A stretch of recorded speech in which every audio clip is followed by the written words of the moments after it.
It started with a whisper in the corridors of power, a rumor that Iran had struck a massive oil reserve beneath the Strait of Hormuz, a reserve so vast it could shift the balance of global energy forever. Within days, the rumor became a headline. Iran's announcement was triumphant. Over 200 billion barrels of untapped crude, more accessible than ever thanks to new drilling tech quietly developed with Russian assistance. The global reaction was instant. Oil prices plummeted in seconds, rebounding violently within hours. Stock markets buckled. OPEC members scrambled. But one nation stayed eerily silent, the United States. Behind closed doors, satellite imagery and AI-powered risk analysis poured into the Pentagon.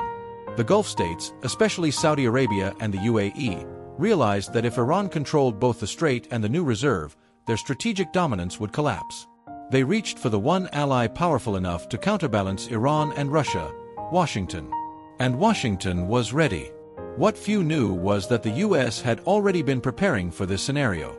For the past year, under the guise of joint exercises and diplomatic visits, it had been quietly upgrading drone bases in Bahrain, expanding naval presence near Qatar, and wiring billions into oil tech startups aimed at synthetic crude. But now, the theater of confrontation shifted, from oil fields to algorithms, from borders to bandwidths. Russia, seeing an opportunity, moved fast. Moscow inked a shadow deal with Tehran. In exchange for discounted oil and naval access, Russia would send elite cyber units, mobile missile systems, and, most provocatively, a small fleet to Iran's southern coast. Their mission was not to strike, but to signal. The message: the Gulf is now a shared playground. Saudi Arabia responded with fury. They initiated Project Falcon, a decades-old contingency plan involving full military mobilization, cyber espionage targeting Iran's energy grid, and secret talks with Israel for surveillance intel. For the first time in history, Riyadh allowed a Mossad-linked satellite to pass data directly to its Ministry of Defense. Meanwhile, Washington activated Operation Black Mirror, a covert campaign to destabilize the new Iran-Russia alliance. Economic sanctions were intensified, but that was just the surface. Underneath, psychological warfare ramped up, bot farms sowing disinformation, targeted deepfakes aimed at turning Iranian public opinion against their own regime, AI-manipulated protests caught fire in Tehran, Mashhad, and Isfahan. And still, the oil stayed untouched, hidden under layers of international tension and digital smoke. Then came the spark. A US drone, allegedly surveying international waters, vanished. Hours later, Iran's Revolutionary Guard released footage of what looked like an advanced American UAV being shot down. The Pentagon denied it. Russia posted encrypted radar logs, proving it was a spy drone over Iranian territory. The truth didn't matter. The narrative was alive. Gulf nations began rerouting oil through alternative ports. Insurance premiums for tankers skyrocketed. A Saudi tanker was hit by a suspected mine. No group claimed responsibility, but whispers pointed to the Houthis in Yemen, who had just received advanced Russian radar systems, though both Moscow and Tehran denied involvement. Within a week, global shipping came to a crawl. The Strait of Hormuz, the lifeline of 30% of the world's oil, had become a chessboard of warships, drones, and submarines. The price of crude spiked to $175 a barrel. Nations panicked. Protests erupted in Paris, Berlin, and New Delhi. The world was held hostage by uncertainty. But the most dangerous moves were happening in silence. Deep within Langley, a CIA team discovered chatter about a Russian-Iranian cyber attack planned for one of the world's largest oil trading hubs, Singapore. The plan was simple: crash the digital trading platforms, trigger false oil scarcity signals, and provoke mass panic buying. If executed, the global energy market would implode within hours. The CIA passed the intel to MI6. A joint task force was formed, deploying cyber agents under diplomatic cover to intercept the attack. They failed. The cyber attack launched at 3:16 Greenwich Mean Time, disrupting over 60% of Asian oil trade in just 9 minutes. Stocks collapsed. Panic spread to Tokyo, Seoul, and Sydney. China, now threatened by both instability and its own dwindling reserves, issued a rare ultimatum: restore trade within 72 hours or face strategic intervention. That phrase echoed in Washington. Beijing's threat wasn't just about oil, it was about regional dominance. The South China Sea began flooding with Chinese warships, many equipped with oil rig protection systems. The U.S. responded by deploying carrier strike groups. For the first time in decades, 3 nuclear navies were within firing range of each other, with oil, not ideology, at the center. And still, the oil beneath Iran waited. Untouched, untapped, but ready. Then came a development no one had anticipated. In the early hours of a tense Monday, satellite feeds picked up a convoy, hundreds of Iranian engineers, flanked by elite Revolutionary Guard units, moving toward the newly discovered oil field near the strait. It wasn't just an exploration mission. They were building something permanent. Concrete silos, anti-aircraft defenses, an underground command center, deep enough to withstand bunker-busting missiles. Russia provided the blueprints. The facility would allow Iran to extract and distribute oil even in the midst of a blockade or war. For Tehran, this meant strategic invincibility. For Saudi Arabia and the Gulf states, it meant existential threat. Their entire influence in the global market hinged on being the primary, stable oil suppliers. If Iran could rival them even under pressure, backed by Russia's military tech and China's appetite for energy, then the era of Gulf dominance would be over. In Washington, the National Security Council was split. The president wanted a containment strategy. The Pentagon wanted to strike. And the oil lobby, always whispering through back channels, wanted to wait. A strike could rally Iranians behind their regime.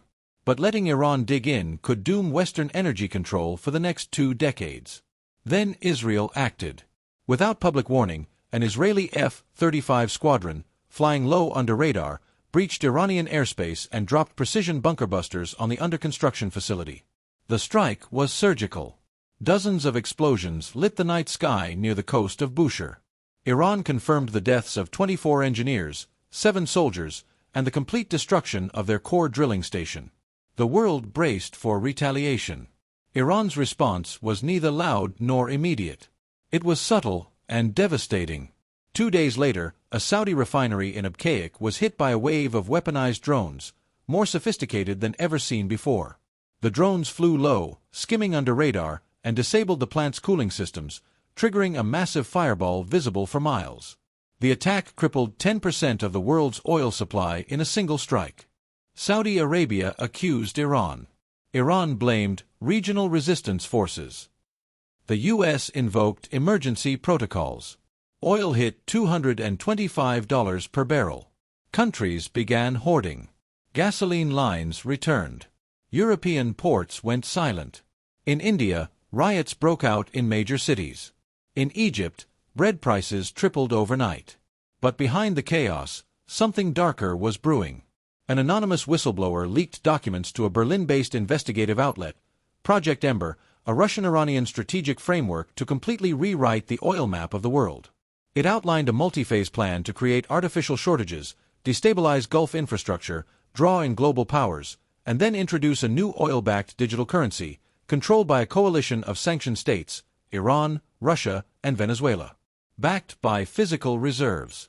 Independent of the dollar. China was listed as a strategic partner in Phase 3. That leak changed everything. Washington realized the war wasn't just about oil, it was about control of the currency that priced oil. The petrodollar wasn't just a financial system. It was a throne. And someone else wanted to sit on it. In a matter of hours, the United States launched Operation Bastion Veil, the most complex digital warfare campaign in modern history. Hundreds of elite cyber units were deployed. Satellite relays were hijacked. Iranian and Russian financial networks were infiltrated. AI-driven surveillance tools were used to predict and preempt every move the Ember coalition attempted to make. But it wasn't enough.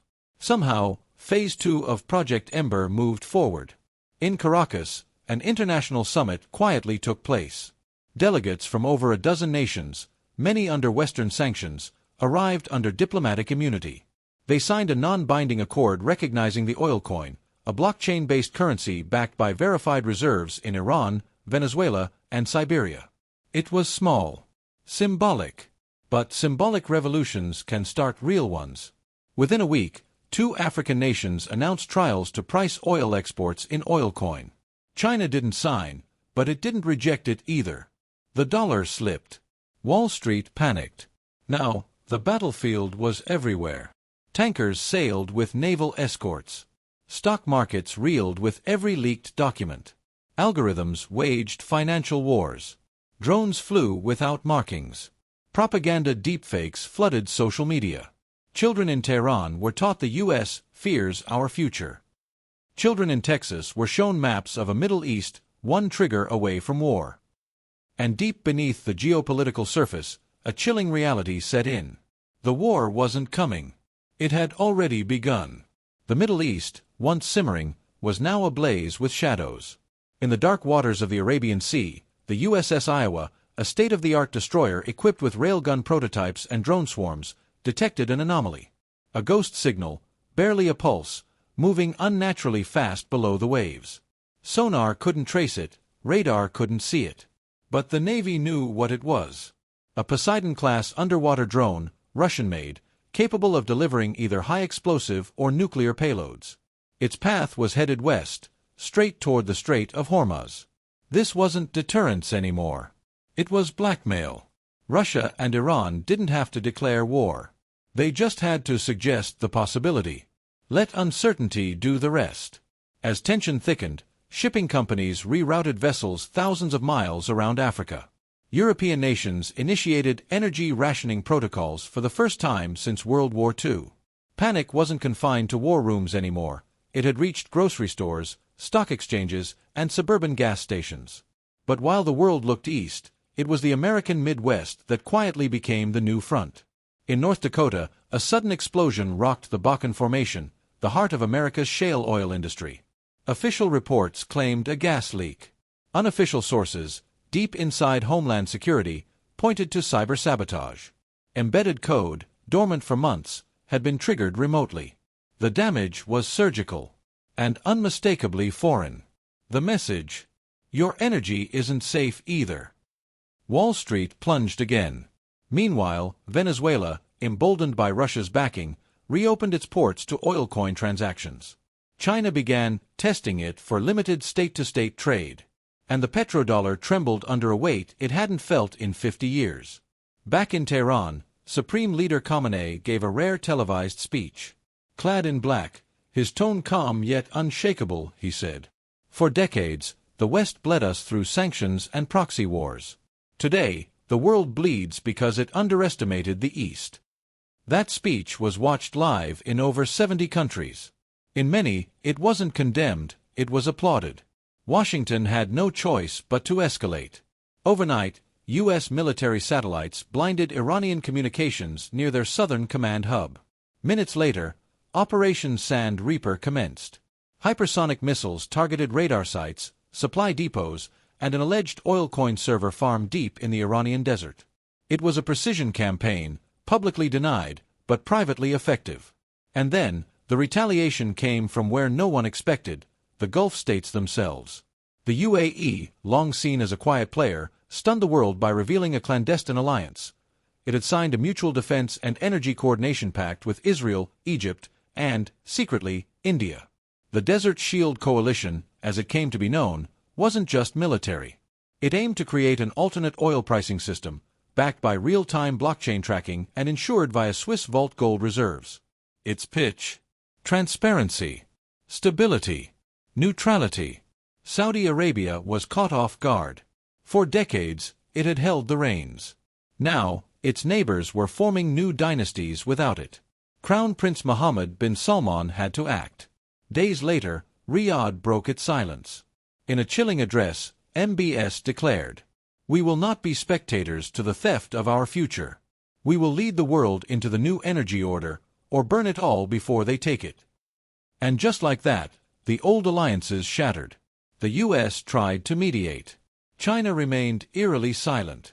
Russia doubled down. Iran praised the chaos as divine inevitability. Israel warned of a preemptive doctrine. The UN was paralyzed. NATO was split.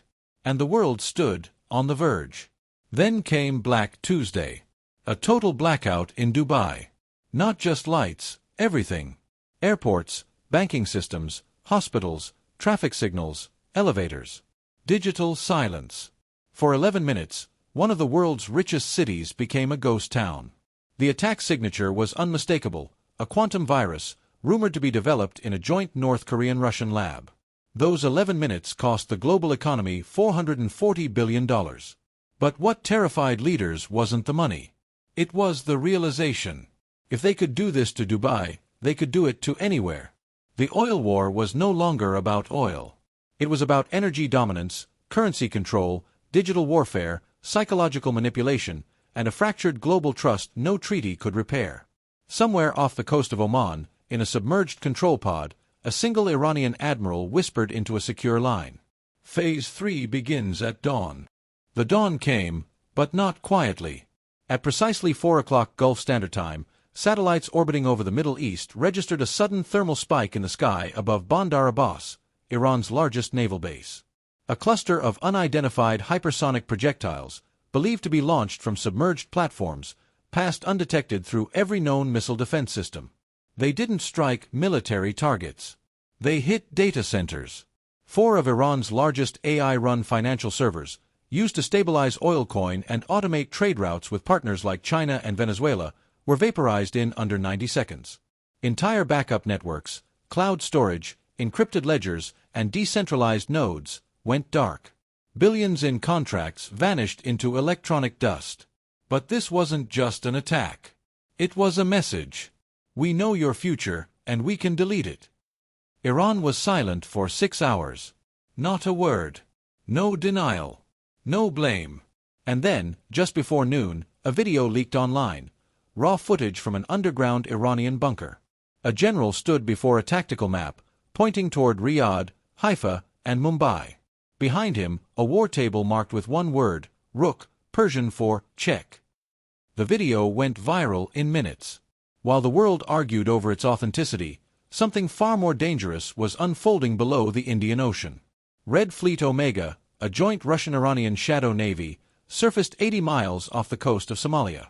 7 stealth submarines, escorted by 2 reconfigured oil tankers armed with electromagnetic rail cannons, declared themselves protectors of independent energy routes. Their broadcast was unencrypted, a direct challenge to the Western naval presence. India immediately rerouted its tankers. Japan paused shipments. South Africa declared a national energy emergency. Then, in a diplomatic earthquake, Brazil defected. Citing unfair Western manipulation of energy currencies and a need for multipolar economic realism, Brazil officially recognized oil coin. The announcement came with a chilling twist. Brazil would begin pricing 30% of its oil exports in oil coin effective immediately. The US dollar stumbled on global indices. Wall Street erupted in chaos. And in Houston, ExxonMobil's executive board held an emergency closed-door meeting for the first time since 9/11. In Washington, a silent war had already begun. The NSA activated Project Spectre, a program so classified that only 5 people in the country knew its full scope. It wasn't designed to attack infrastructure. It was meant to erase identities, digital assassinations. Using AI avatars and predictive algorithms, Spectre began targeting key architects of the oil coin network, financiers in Zurich, engineers in Caracas, quantum programmers in Moscow. Their bank accounts were emptied, passports invalidated, their loved ones digitally disappeared. But the other side had AI too, and it was learning. A week later, a convoy carrying American diplomats to a secret energy summit in Muscat was ambushed, not with bullets, but automated misinformation. Deep-faked audio convinced Omani police they were Israeli agents. The entire team was detained. By the time the truth emerged, the summit was cancelled, and a new narrative was spreading online. The U.S. is staging false flag operations to keep control of oil. Twitter bots. Telegram leaks. WhatsApp messages in rural villages. The psychological war had reached every smartphone on the planet. Meanwhile, under the freezing silence of Siberian skies, Russia activated the final phase of its energy plan. Volya, a secret oil pipeline connecting undisclosed reserves in western Siberia to a floating refinery in the Arctic Circle, came online. Fully autonomous, drone-guarded, and powered by nuclear microreactors, it was invisible to traditional trade monitors. China, watching from afar, quietly signed on as a buyer. They didn't need the US dollar anymore. Back in the Gulf, chaos thickened. Riyadh's royal palace was sealed.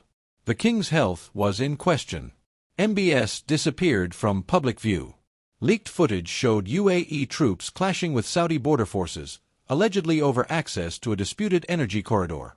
And in Israel, Prime Minister Galel made a decision that would change history. At 2:11 Israel Daylight Time, she authorized the deployment of Negev Protocol, a last-resort deterrent involving orbital defense satellites capable of disrupting any energy grid within a 5,000-mile radius using concentrated EMP bursts. The satellites had been disguised as communication relays for over a decade. And now they were armed. Their first target, an oil coin validation node housed in a Shanghai-based underwater data vault. China called the strike an act of economic terrorism. The U.S. denied involvement. Russia threatened to launch RDS-311, an experimental non-nuclear atmospheric weapon that could disable low-Earth satellites. NATO scrambled. India placed its nuclear triad on high alert. The world was seconds away from energy Armageddon. And just when it seemed the world would burn, a message appeared on screens everywhere. Black background. White letters. In every major language. The war you see is only half the game. Signed, unknown. Location, Antarctica.